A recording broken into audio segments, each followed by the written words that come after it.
The Rift. Many children have irrational fears. The dark, monsters in the closet or under beds, hearing strange noises from the attic. These are all examples of the types of fear that we usually dismiss as irrational, because they do not have any real reason to be feared. And thus we tell our children to ignore their fears, and tell them not to trust their senses, because sometimes the mind can be deceiving.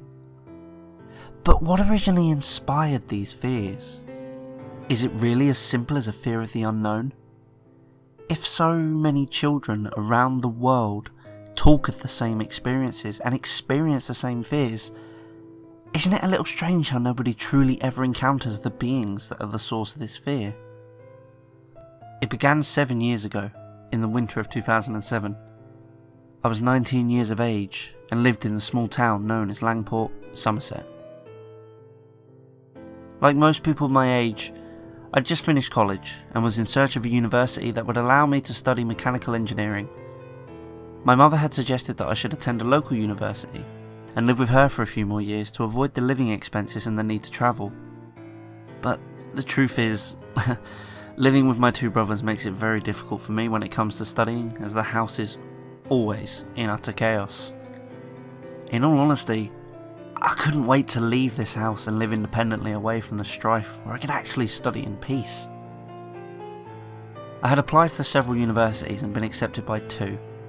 The closest of the two was the University of Bristol, which was supposed to be the third best university for mechanical engineering in the country. Of course, I was incredibly happy that I'd been accepted into such a high standard university, but I had not yet told my mother of the news in case she took it the wrong way. Maybe she would think I didn't love her or need her anymore. I was contemplating on how I should break the news to her, but I foolishly left my letter of acceptance on the table in the dining room. She had read it before I even managed to tell her that I was leaving. She called me downstairs from my room where I was studying. I bolted quickly down the stairs to meet her, as she stood, letter clutched to her chest, with tears rolling down her face. She had took it badly. I braced myself for the onset of guilt that I would feel if she broke down in front of me because I was leaving her. However, no such event occurred. Instead, she wrapped her arms around my shoulders and hugged me tightly. "I'm so proud of you," she said, tears still rolling down her face as she let me go. Relief washed over me as I realised that she wasn't upset I was leaving. She'd even offered to drive me and all of my things to my new rented house in Bristol, where I would continue to live for the next few years while I studied at university. I will never forget how supportive she had been with me, but sometimes I wish she hadn't.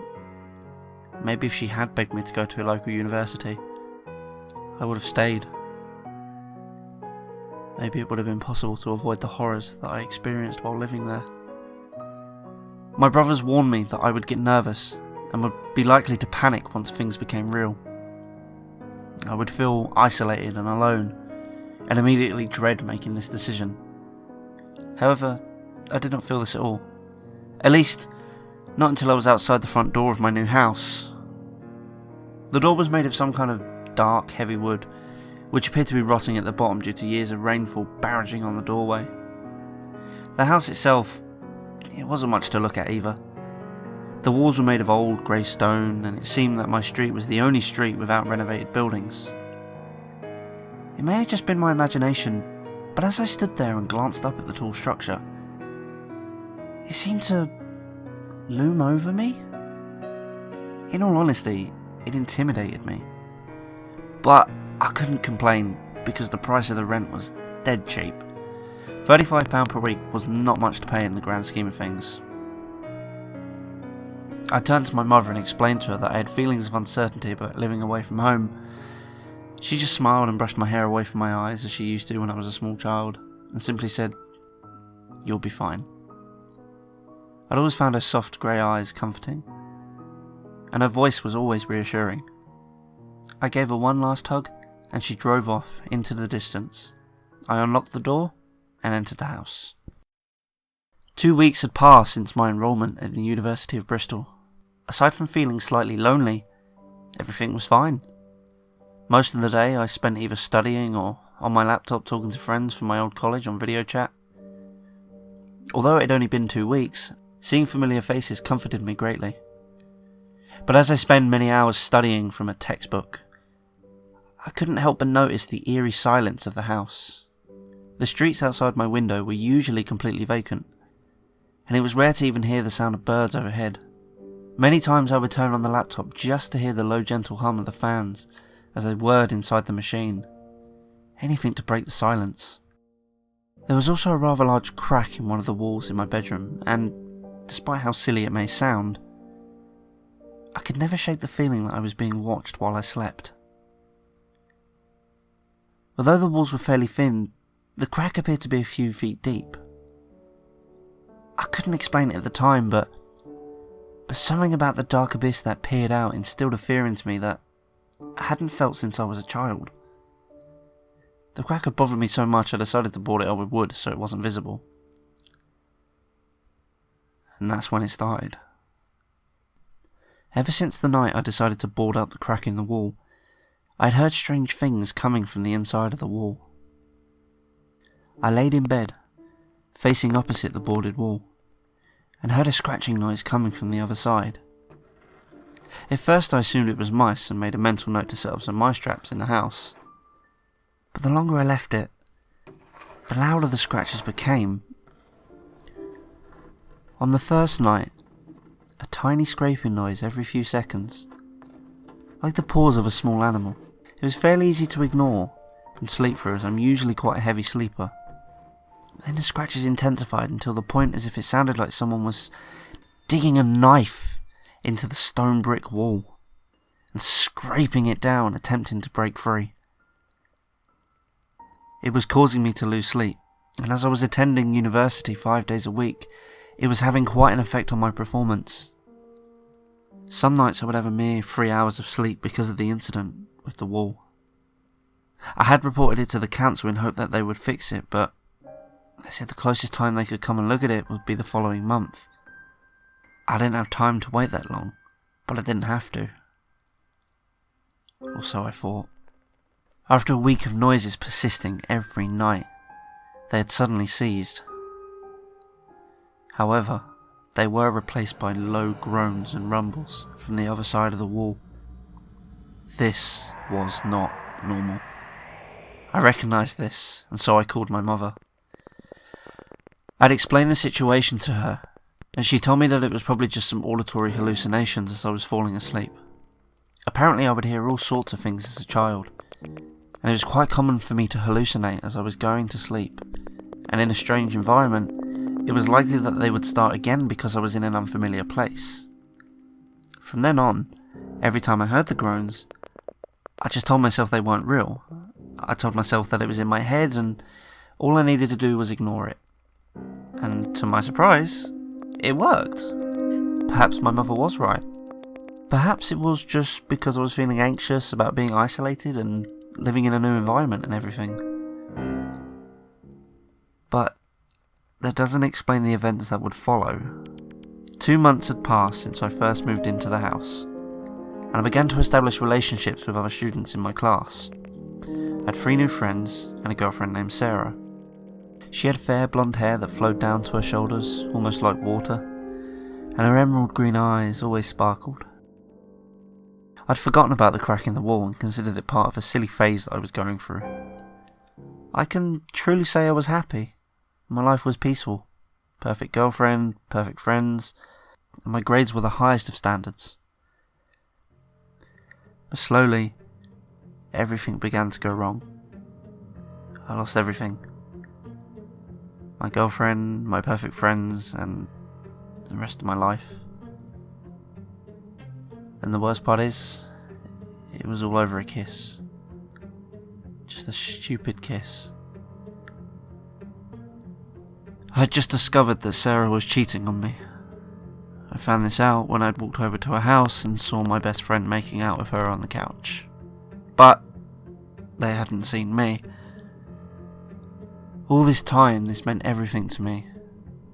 I could have sworn back then that my heart split in two, though there was no sound. I left without saying a word, shut myself away from the outside world. I didn't turn up to class the following week. I just sat in my room cursing her for what she'd done to me. I checked my phone. 5 missed calls. All from Sarah. I threw my phone at the wall and let out a scream of anger as it smashed to pieces against the board that covered the crack. That's when the hallucinations started again, only this time they were visual. I spent most of my time wrapped up in a ball in my bedsheets. All I could think about was how Sarah betrayed me. Nothing else mattered to me anymore. You may think that it's kind of pathetic to be so worked up about such a short-lasted relationship, but this was the first real bond of affection I've made in a long time. My dreams were focused on us getting back together with such scenes as taking a long romantic walk on the beach, but each time I would wake up angrier and curse her even more. Until one night I awoke to the sound of wood splitting with a ferocious force. I tried to turn my head toward whatever had made the sound, but I couldn't move my body. I was paralysed. I began to panic as thoughts raced through my mind. The only thing in here that could have made that sound was the wood that I used to board up the crack. Something had broken it. Something had gotten out. I heard the all too familiar groan of whatever it was that had broken out of the crack of the wall. Only this time, it was at the bottom of my bed. A hand reached up and some kind of creature began pulling itself up with my bed covers. The hand only had 3 digits, and each one was equipped with an incredibly long, sharp claw that tore at my bedsheets.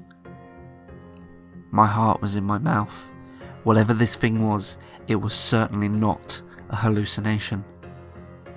The creature came into full view as it climbed into my chest. Its skin was almost entirely grey, and it had long, black, matted hair, which hung down the sides of its face. The creature gazed straight into my soul, with eyes as black as coal, and tears of blood began to fall down its cheeks.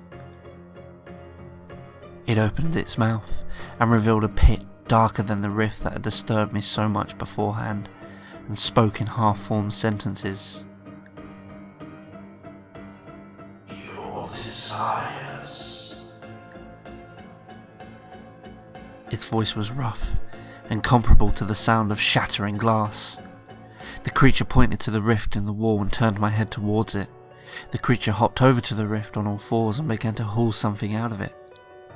Through the darkness, I could make out a humanoid form, though it was limp and lifeless. A single clean cut had been slashed across the neck of the body, and the clothes were stained with blood. I caught a glimmer of gold as the creature dropped the body to the floor. My body filled with dread. It was Sarah. The creature saw the fear in my eyes and began to laugh me in a mocking tone. I willed my body to move with all my strength, but I could not. The creature took its claw and dug it deep into the eye socket of the girl and began to twist violently. I could see spurts of blood shoot out from the socket as it began to feast on her eyes. The stench of rotting flesh filled my nostrils and caused me to sit upright to vomit. But at least now I could move. I dashed across the room and tackled the creature to the ground, but its skin was too slimy for me to hold on to. It took a slash at my face and drew blood from my cheek. I lunged at the creature once again, but it disappeared through the crack with a blood-curdling screech. The heavy cloth of darkness enveloped me. I collapsed to the floor. The heavy cloth of darkness enveloped me. The police found us after Sarah was reported missing by her friends. I was huddled over a corpse with the eye sockets hollowed out when they detained me. Of course, they didn't believe my story. And I can't really say that I blame them. I was branded as insane and sentenced to life imprisonment for first-degree murder. My friends, my family, they all think I'm a psychopath. I've had countless therapists trying to tell me that whatever that creature was, it didn't exist. That it was all in my head. They tell me I did it out of anger because she cheated on me, but I would never do such a thing. I know what I saw. I know that whatever killed Sarah is still out there, and most of all, I know that it's real.